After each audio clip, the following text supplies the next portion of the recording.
로마서 6장 1절에서 11절입니다. 신약성경 245페이지를 찾으시기 바랍니다.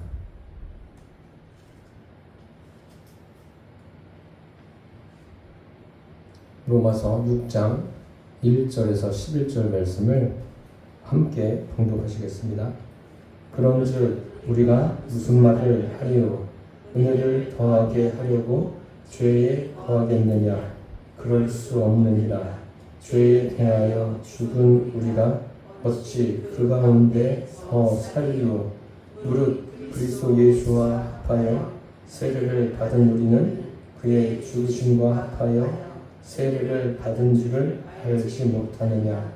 그러므로 우리가 그의 죽으심과 합하여 세례를 받음으로 그와 함께 장사되었나니 이는 아버지의 영광으로 말미암아 그리스도를 죽은 자 가운데서 살리신 것 같이 우리로 또한 새 생명 가운데서 행하게 하려 합니다.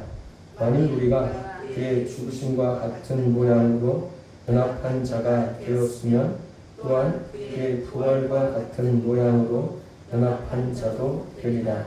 우리가 알거니와 우리의 옛사람이 예수와 함께 십자가에 못 박힌 것은 죄의 몸이 죽어 다시는 우리가 죄에게 종노릇하지 아니하려 함이니 이는 죽은 자가 죄에서 벗어나 의롭다 하심을 얻었음이라.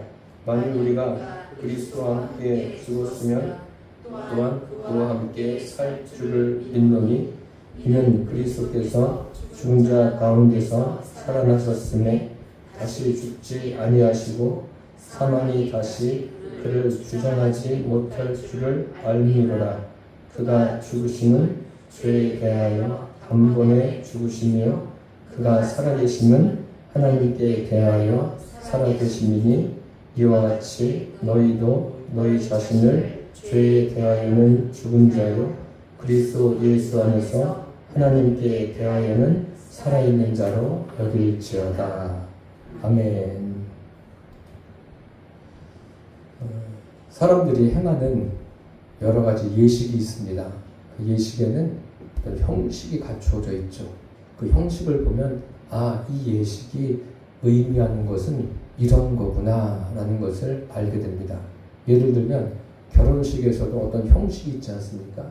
또 장례식에서도 어떤 형식이 있습니다. 그것을 보면은 결혼식은 이런 형식을 통해서 이루어지고 이런 형식은 또 무엇을 의미하는가 그것을 대략 우리가 알게 됩니다. 기독교에도 영적인 예식이 있습니다. 두 가지 중요한 예식을 주님이 남겨주셨죠. 그게 무엇이죠? 세례식과 성만찬, 성찬식. 이것을 기독교에서 성례전이라고 합니다. 이것은 꼭 기억하시기를 바랍니다. 세례식과 뭐라고요? 성찬식, 성만찬이라고 합니다. 사실 세례를 받느냐 안 받느냐라는 것은 구원의 조건은 되지 않습니다. 세례는 씻음의 의미가 있죠. 예식에는 그 예식의 의미가 있다고 말씀드렸습니다. 세례 같은 경우에는 침례의 의미가 큽니다.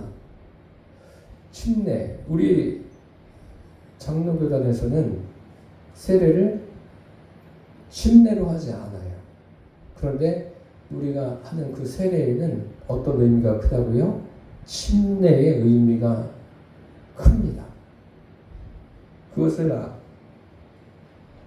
여러분들이 염두에 두셔야 돼요. 예수님께서 세례 받으실 때 세례요한에게 세례 받으십니다. 요단강에서 세례 받으시는 그 침례를 받으신 거죠. 그러면 이 침례와 세례 혼돈되십니까? 이 부분도 혼돈되실 거 없어요. 여러분들이 이제 이 정도 신앙생활 하셨으면 이런 부분은 알고 계셔야 돼요. 상식적으로 알고 계실 필요가 있습니다. 원래는 침례를 했습니다. 예수님도 침례를 받으셨고 또 계속 침례가 이어졌는데 로마가 이스라엘을 지배하면서 어떤 현상이 생겼냐면 예수 믿는 사람들을 어떻게 합니까? 박해를 하죠. 핍박을 합니다. 그러니까 예수 믿는 사람들이 그 일상에서 정상적인 생활하기가 참 어려운 거예요. 그래가지고 어디로 피신하냐면 무덤으로 피신합니다. 그 무덤이 뭐냐면 카타콤이에요. 카타콤은 지하로 된, 뭐 지하라고 하면 우리가 간단한 지하 생각하는데 완전히 땅속 깊숙이 파고 들어가는 굴이에요. 굴이고 길도 사방에 나 있어가지고 그곳 땅속의 지리를 잘 알지 못하면 들어가서 나오지 못하는 그런 일이 발생하게 됩니다. 물론 그 당시 카타콤에 들어간 사람들은 그 안에서 생활하였기 때문에 그 길을 잘 알죠. 생각해 보세요. 그곳에서 생활하는 거예요. 밖에서 생활하는 게 아니라. 얼마나 참 불편함이 많았겠습니까? 그런데 그들이 예수님을 믿고서 침례를 받고 싶은 거예요. 그 예수 믿으면 침례를 다 받지 않습니까? 그런데 카타콤이라는 곳은 깊은 그 무덤이고 지하이기 때문에 물이 많지가 않습니다. 그래서 물이 있는 곳은 어디입니까? 그래도 밖에 나와서 지상에 카타콤 주변에 물이 있을 것 아닙니까? 거기에서 침례를 받는 거예요. 침례를 받는데 어느 날 박해하는 사람들이 그 정보를 입수한 거예요. 입수해서 침례를 받으러 나온 사람들을 덮친 거예요. 어떻게 되겠습니까? 잡혀서 끌려간 사람도 있을 것이고 또 그 자리에서 죽임을 당한 사람도 있을 것 아닙니까? 이런 일들이 반복됐다고 생각해 보세요. 그러면 여러분 같으면 침례 받으러 나가시겠어요? 아휴, 그래도 땅속에서 사는 게 낫지 나가서 죽느니 안에서 사는 게 낫지, 그런 생각을 우리는 할 수도 있습니다. 그런데 그 당시에 그분들은 침례를 받고 죽더라도 나가는 거예요. 그러니까 자신의 그런 육신의 목숨까지도 아끼지 않는 거예요. 그러다가 이제 그런 일들이 계속 벌어지니까 어떤 일이 생겼냐면 우리가 그럼 이렇게 나가서 침례를 받아서 죽을 필요가 있겠느냐. 이 안에서 침례를 해가자. 침례를 할 수 없으니까 이 세례로 이것이 바뀐 거예요. 그래서 그런데 이제 여러분들이 아셔야 될 것은 세례에는 침례의 의미가 더 크다는 것. 이것을 꼭 염두에 두시기를 바랍니다. 침례라는 것은 뭐예요? 물속에 들어가는 거예요. 그 의미가 물속에 들어가면서 주님과 함께 내가 죽고 옛사람이 장사되고 다시 올라오면서 주님과 함께 다시 살아나는 거예요. 즉 부활의 생명을 갖게 되는 거죠. 이런 의미입니다. 그리고 카타콤에서 그들의 침례, 밖에 나와 사는 것은 그 침례 받다가 죽음을 각오한 거예요. 그래서 침례가 구원의 조건도 아닌데 뭐 굳이 죽으면서까지 이렇게 할 필요가 있겠느냐, 그래가지고 바뀌었다고 제가 말씀드렸습니다. 어찌되었든 기독신앙에 있어서 이 물의 개념은 굉장히 중요합니다. 그래서 요한복음 3장 5절 같은 경우에는 물과 성령으로 거듭남에 대해서 말씀하고 있지 않습니까? 여기에서 물은 무엇입니까? 물은 역시 예수 그리스도와 함께 장사되는 거예요. 그런 의미를 가지고 있습니다. 주님과 함께 내가 죽는 거예요. 이것이 구원에 있어서 참 중요한 의미를 가지고 있습니다. 모든 종교가, 참 세상에 많은 종교가 있는데 다 사람들이 만들어낸 종교죠. 만들어낸 거예요. 기독교만 빼고요. 이 모든 종교에 무엇이 있냐면 구원관이 있습니다. 여러분 아시죠? 모든 종교에 다 구원관이, 나름대로의 구원관이 있습니다.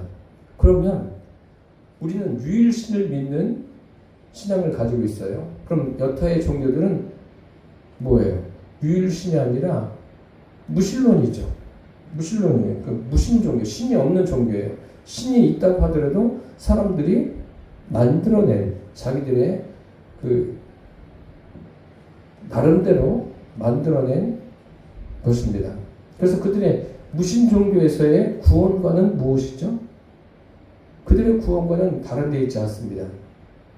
의로워지기 위해서 자기 자신이 열심히 의지를 가지고 결단하고 노력하고 힘쓰는 거예요. 최선을 다하는 거예요. 그게 그들이 가지고 있는 구원관의 근간입니다. 그러면 이것이 뭐예요? 이게 인본 아닙니까? 그러니까 무신 종교의 구원관은 뭐라고요? 인본인 거예요.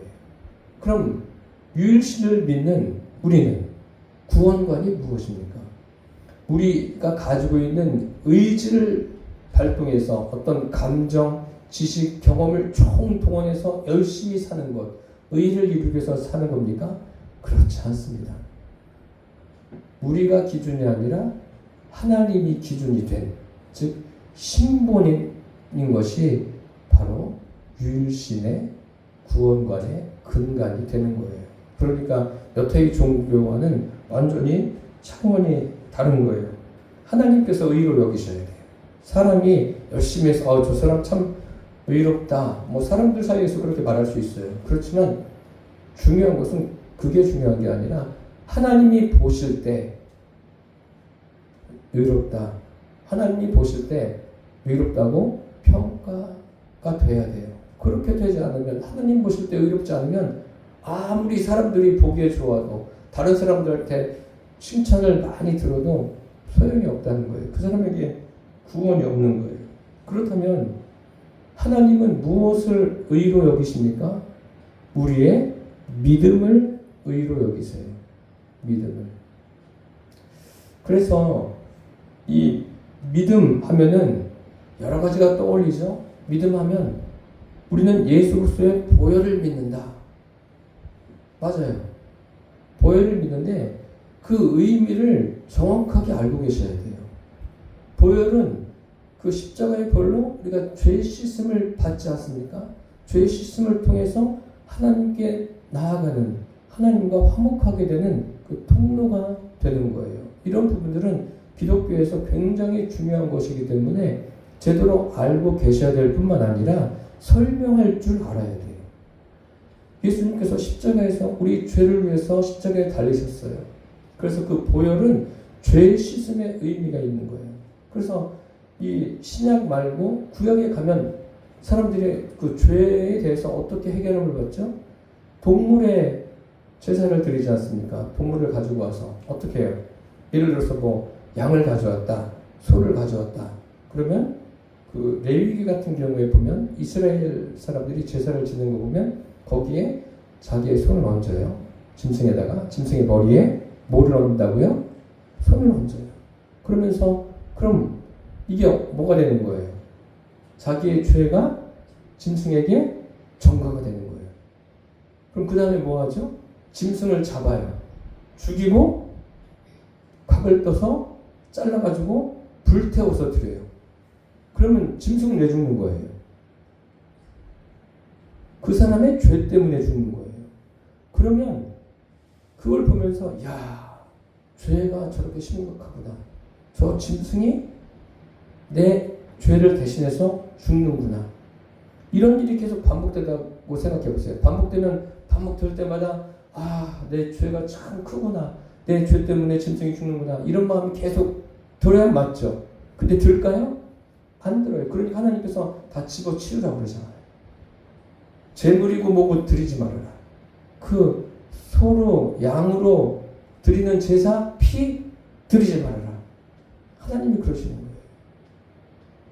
그래서 이 예수 그리스도의 보혈에 대해서도 정확하게 알고 계셔야 돼요. 예수 그리스도의 보혈은 우리의 죄를 씻으시는 거예요. 우리가 믿는 것은 그 보혈을 믿는 게 아니라 누구를 믿는다고요? 예수님 자신을 믿는 거예요. 물론 보혈의 그 의미를 정확하게 우리가 알고 계셔야 돼요.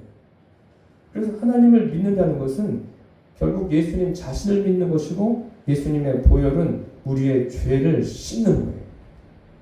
그래서 7절에 보시면 이는 죽은 자가 죄에서 벗어나 의롭다 하심을 얻었습니다. 의롭다 하심을 얻은 것. 죽어야 되는 거예요. 죽어야 돼요. 영적으로 죽어야 돼요. 내 자신이 완전히 죽을 때 우리는 의롭게 됩니다. 그리고 주님은 우리가 참 부족해도 의롭다고 간주해 주세요. 그러시면서 어디로 이끌고 가세요? 점점 성숙한 곳으로 이끌어 가세요. 그래서 마침내는 주님이 원하시는 그런 목적지에 도달하게 하십니다. 누구처럼요? 아브라함처럼 그렇게 하십니다. 그러면 방금 전에 제가 이제 이 의롭게 되는 것에 대해서 구원권에 대해서 말씀드렸는데 그 여타의 다른 종교에서의 구원관 그리고 기독교의 구원관을 구분할 수가 있어야 돼요. 다른 종교에서의 구원관은 언제 구원이 이루어지죠? 다른 종교는 죽은 후에, 사후 후에 구원이 이루어져요. 그러니까 다른 종교 생활하는 사람들 중에서도 도덕적, 윤리적 수준이 굉장히 높은 사람들이 많아요. 생각보다 많아요. 그건 알고 계셔야 돼요. 이 땅에서 자기의 의지를 가지고 아주 성실하게 살아요. 저희 참 안타까운 이야기인데 친척분 중에서도 그 남묘호랑개교를 믿다가 돌아가신 분이 계세요. 그분의 도덕적인 수준은 참 그야말로 감탄할 정도예요. 아, 어쩌면 저렇게까지 사람이 할 수 있을까. 그런데 이제 참 복음을 받아들이고 예수님을 그 신령에 영접을 했어야 되는데 그렇게 하지 못해서 그게 안타깝습니다. 안타까운데 그냥 종교에서 가지고 있는 구원과는 죽은 후에예요. 그러니까 이 땅에서 굉장히 성실하게 열심히 살아갑니다. 그런 분들이 생각보다 많아요. 왜요? 이렇게 살아야지 죽은 다음에 구원이 이루어진다고 생각합니다. 그럼 기독교는 어때요? 그 성경적인 구원과는 죽기 전에 이루어지는 거예요. 우리는 이미 죽기 전에 구원이 이루어져요. 언제 이루어집니까? 살아있을 때. 살아있을 때 예수님을 내 안에 주인으로 영접해야지 거기에 뭐가 있는 거예요? 구원이 있는 거예요. 생명이 있는 거예요. 그래서 전도하는 거예요. 그래서 살아있을 때 예수 믿으라고 전도하는 거예요. 죽으면 끝이에요. 죽은 사람 위해서 기도하면 천국에 갑니까? 그런 일은 없어요. 그건 없는 거예요. 그건 그렇게 말하는 분들도 있는데 그건 없습니다.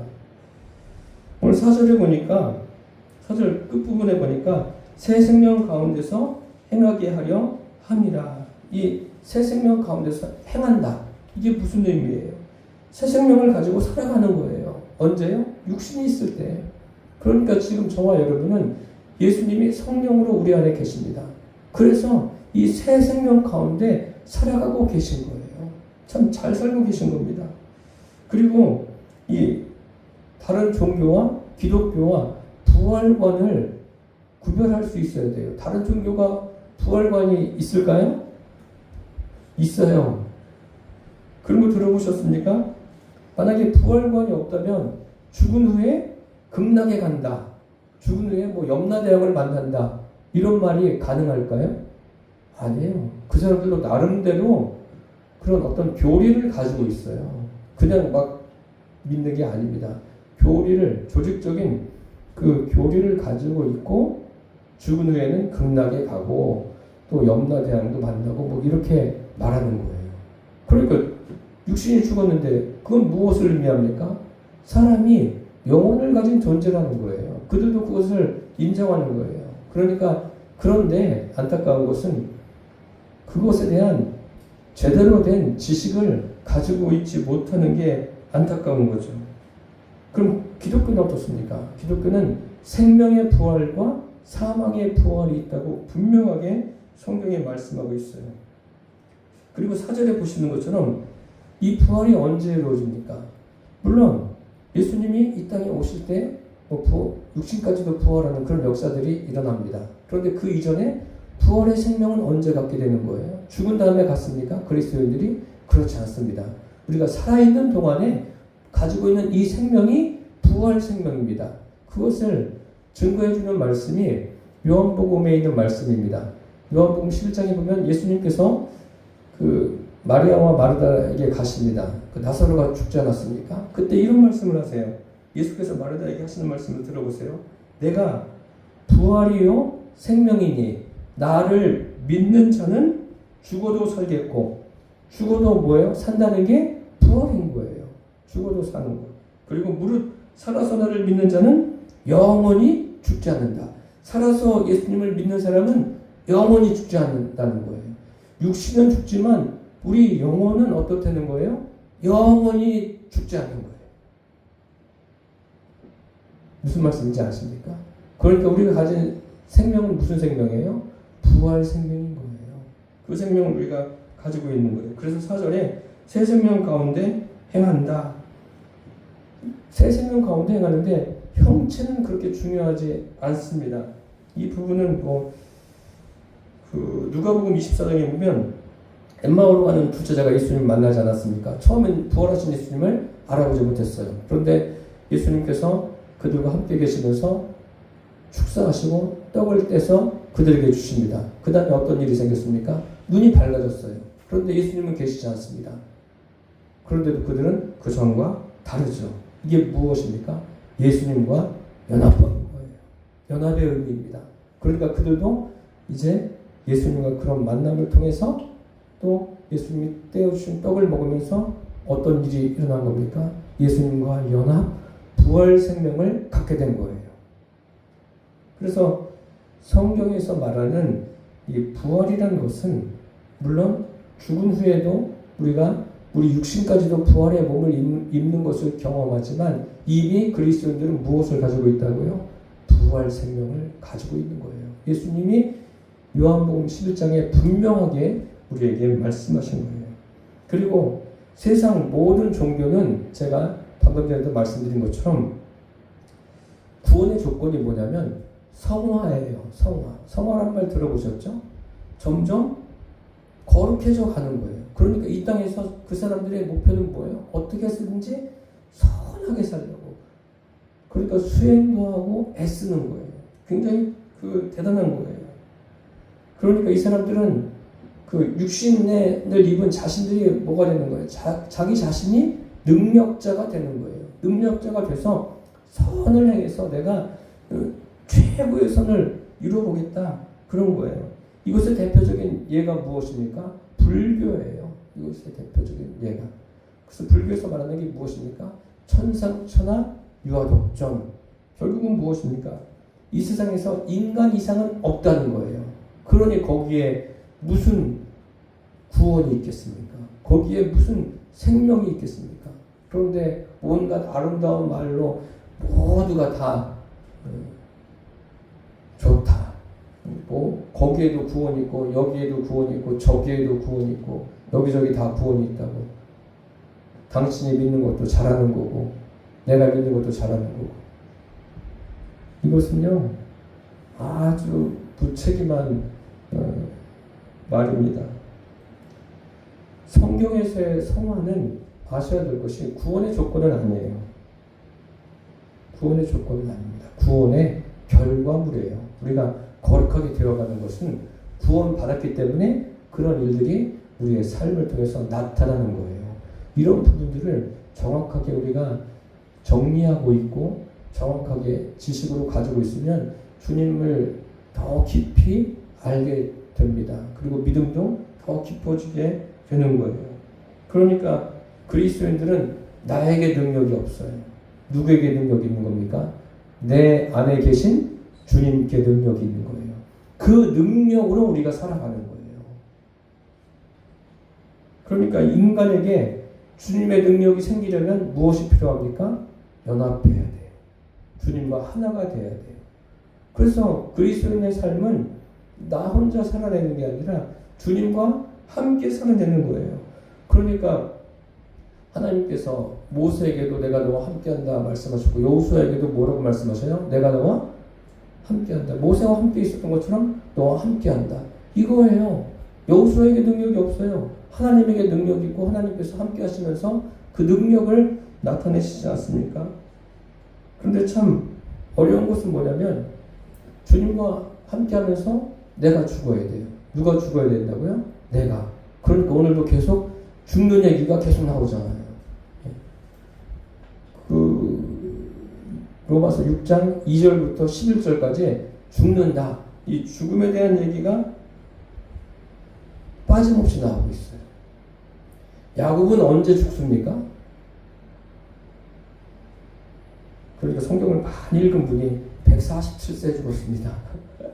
그거는 육신의 생명이 끝난 거죠. 여기서 죽었다는 의미는 뭐냐면 죽음과 분리가 되는 거예요.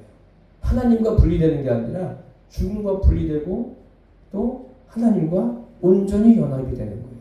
물론 야곱도 진작에 일찌감치 하나님과 연합을 이루었지만 연합했다가 떨어졌다가 연합했다가 떨어졌다가 이렇게 엎치락뒤치락 하면서 온 거 아닙니까?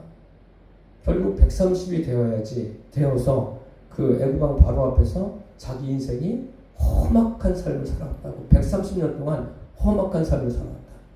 그러니 여러분 아주 오래 살고 싶으세요?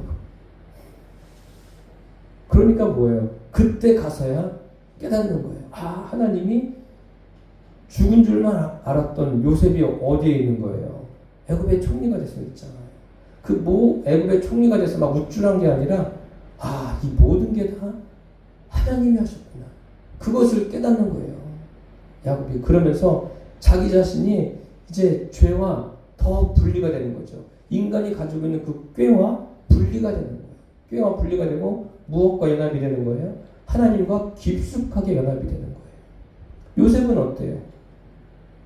그 형들에 의해서 이스마엘 상인들에게 팔려가서 애굽에 딱 가서 노예 생활할 때, 그러면은 막 박살이 나고 깨져가지고 자기 자신이 그 죄와 분리가 되고 그랬으면 얼마나 좋겠습니까? 그런데 그 일이 언제 이루어집니까?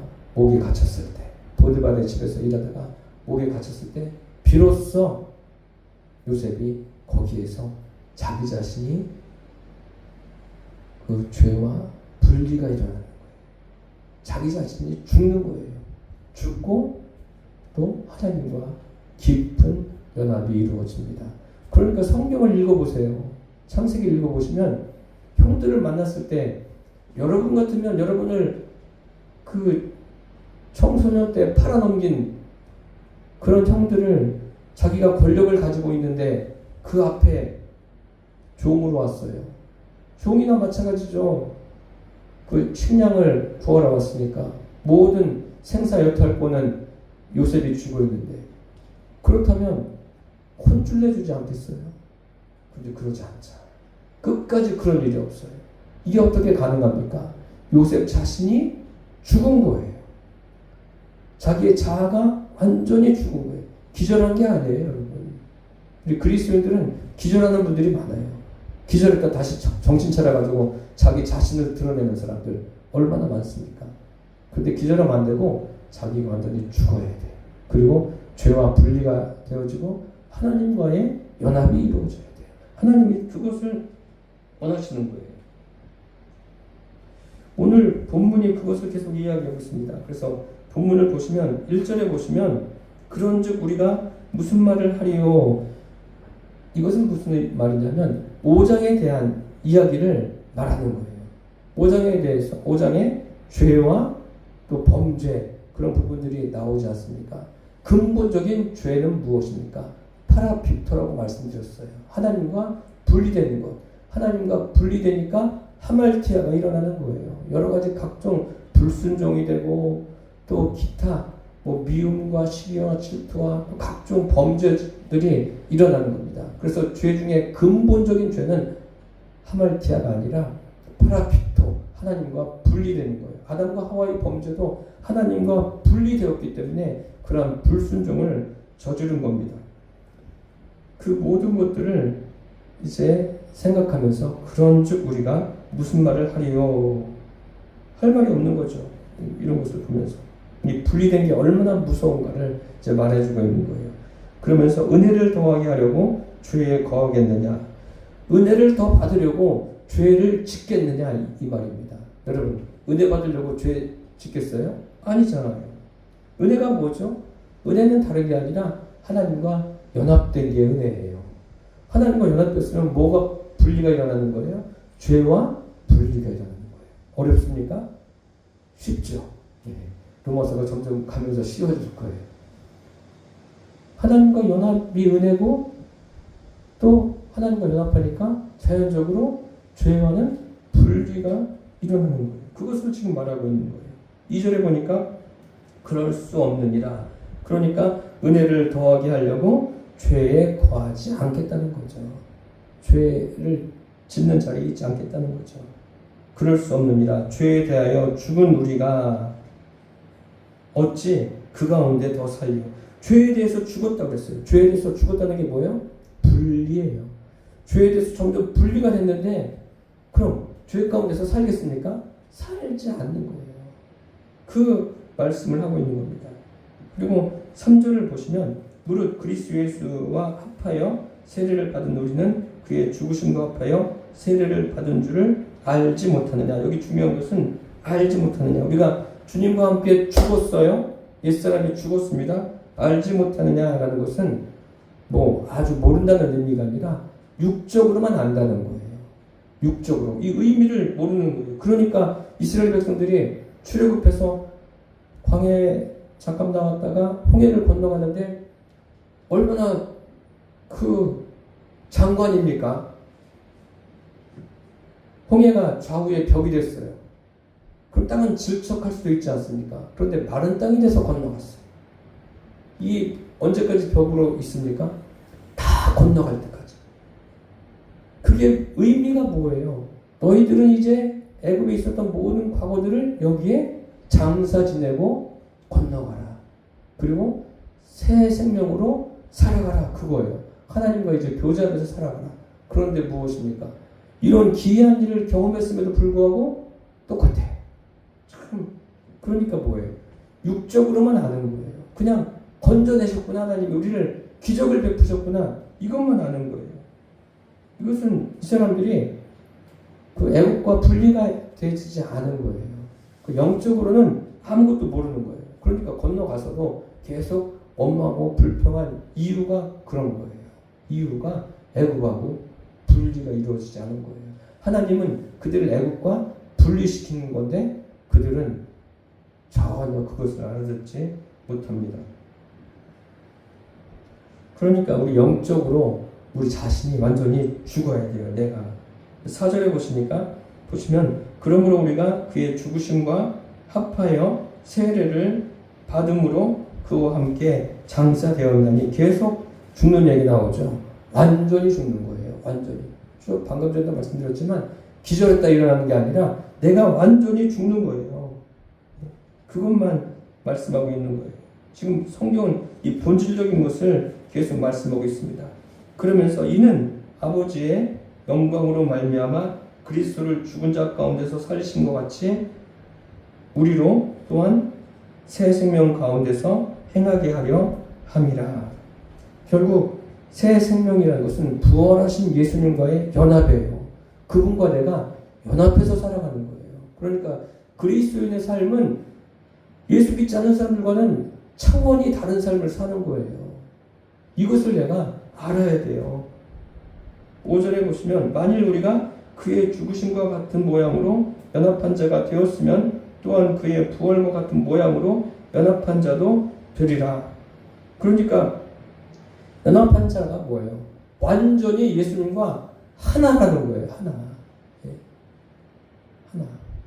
그래서 제가 전에 그 말씀 드린 적 있나요? 으깬 감자. 감자를 잘 삶아서 막 으깨. 삶아있으면 그대로 하나잖아요. 통으로 하나죠? 그래서 막 으깨보세요. 부서지죠? 그렇게 내가 으깨져야 돼요. 내 자신이. 그리고 그것을 다시 뭉쳐보세요. 뭉쳐집니까? 안 뭉쳐집니까? 뭉쳐지죠? 똘똘 뭉쳐져요.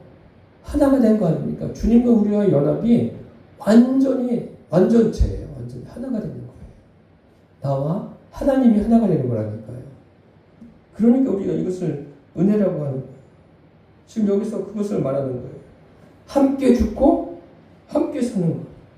그래서 6절에 우리가 알거니와 우리 옛사람이 예수와 함께 십자가에 못 박힌 것은 죄의 몸이 죽어 다시는 우리가 죄에게 종노릇하지 아니하려 함이니 이는 죽은 자가 죄에서 벗어나 의롭다 하심을 얻었습니다. 만일 우리가 그리스도와 함께 죽었으면 또한 그와 함께 살 줄을 믿노니. 참 이게 계속 같은 말씀을 하고 있는 거예요. 주님과 함께 죽었다가 살았다. 다시 살았다. 그래서 죄의 몸, 6절에 죄의 몸이 죽어 다시는 우리가 죄에게 종노릇하지 아니하려 함이니. 죄하고는 그럼 뭐예요? 완전 분리라는 거예요. 근데 우리는 지금 예수님이 계심에도 불구하고 죄를 짓고 있지 않습니까? 그러니까 계속 이것도 하나의 과정이죠. 바울은 로마서에서만 이 말씀을 한 게 아닙니다. 또 우리가 이해하기 쉽게 갈라디아 교회들에게 편지를 보내면서도 이 말씀을, 똑같은 말씀을 하지 않습니까? 뭐라고 그래요? 내가 그리스도와 함께 십자가에 못 박혔나니 그런즉 이제는 내가 사는 것이 아니요 오직 내 안에 그리스도께서 사신 것이라. 이제 내가 육체 가운데 사는 것은 나를 사랑하사 나를 위하여 자기 몸을 버리신 하나님의 아들을 믿는 믿음 안에서 사는 것이라. 이게 얼마나 명확합니까? 복음은 혼잡하지 않아요. 명확합니다.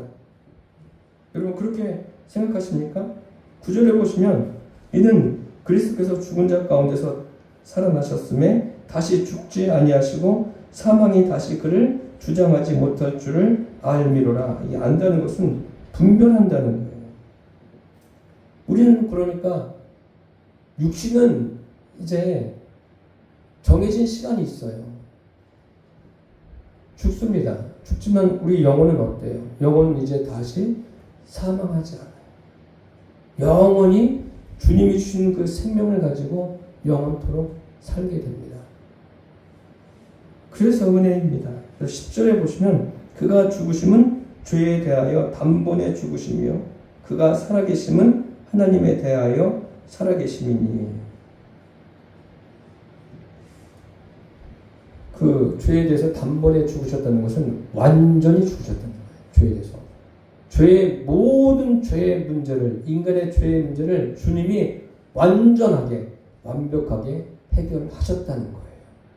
이것은 뭐 사람이 뭐 노력해서 내가 죄를 졌으니까 이거 내가 해결해야지 그럴 필요도 없어요. 다른 종교에서도 해결되는 게 아니에요. 주님만 이렇게 하실 수 있는 겁니다. 그래서 11절에 이와 같이 너희도 너희 자신을 죄에 대하여는 죽은 자요 그리스도 예수 안에서 하나님께 대하여는 살아있는 자로 여길지어다. 그리스도는 어떤 사람입니까? 죄에 대해서 죽은 자예요. 죄와 분리가 일어나야 돼요. 이것도 우리 노력으로 의지로 되지 않습니다. 그래서 누구랑 연합하라고요? 살아계신 주님과 주님 자신과 연합해 보세요. 그러니까 내 안에 계신 성령님을 날마다 의식해 보십시오. 그러면은 나도 모르는 사이에 죄가 무엇인지 분별하게 돼요. 아, 이게 죄구나. 분별하게 되고 죄의 자리에서 점점 내가 떠나 있는 것. 그것을 여러분들이 보게 될 줄 믿습니다. 이것은 뭐 예를 들어서 뭐 음주를 하지 말아라. 뭐 담배를 피지 말아라.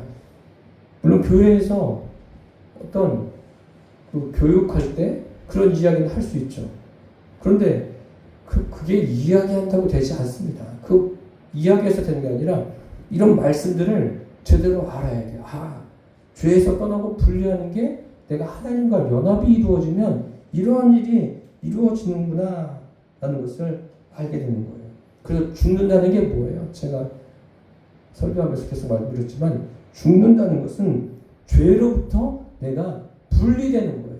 그러니까 죄로부터 분리가 되면 죄의 더러운 모양들 점점 버릴 것 아닙니까? 내가 버리는 게 아니라 무엇으로요? 내가 주님과 연합해서 나와 함께 내 안에 계신 주님의 능력으로 그게 버려지는 거예요. 주님의 능력이 내 의지, 지성, 감성을 주관하시는 거예요. 우리가 로봇은 아니에요. 그분이 인격적으로 나에게 알게 하시는 거예요. 그럼 나는 그것을 알고 분별해서 주님이 기뻐하시는 그러한 삶을 살아내는 거예요. 나 혼자서 하는 게 아니라 주님과 연합해서. 그래서 예수 믿는다는 것은 뭐예요? 내가 죽는 것. 내가 죽는 것은 죄로부터 분리가 되는 거예요. 그리고 그런 모든 것들을 잘 지키고 살아가려면 첫 번째, 주님과의 연합이 중요해요. 연합이 이루어지면 지속적으로 죄로부터 분리가 일어나는 것을 보게 될 줄 믿습니다. 저와 여러분이 이 짧은 인생 살아가시는 동안 주님과 내가 연합하는 것, 이것이 은혜예요. 이것이 믿음이에요. 여기에 딱 붙어 있으세요. 여기에 붙어 있으면 하나가 되면은 여러분들이 고민하는 여러 가지 일들이 하나 둘 분별력이 생기는 거예요. 분별력이 생겨서 그게 분리가 될 거면 분리가 되는 거예요. 그걸 주님이 깨닫게 하시고 그것을 가능케 하십니다. 이러한 은혜들을 우리 일상에서 누리며 살게 되시기를 축복합니다. 기도하겠습니다. 살아계신 주님, 우리가 죽는 게 무엇이고 또 사는 게 무엇인지를 알게 해주셔서 감사합니다. 죽는다는 것은 죄로부터 내가 분리가 되는 것이고 하나님과 연합해서 더 믿음이 깊은 데로 나아가게 하여 주옵소서. 예수님의 이름으로 기도드립니다. 아멘.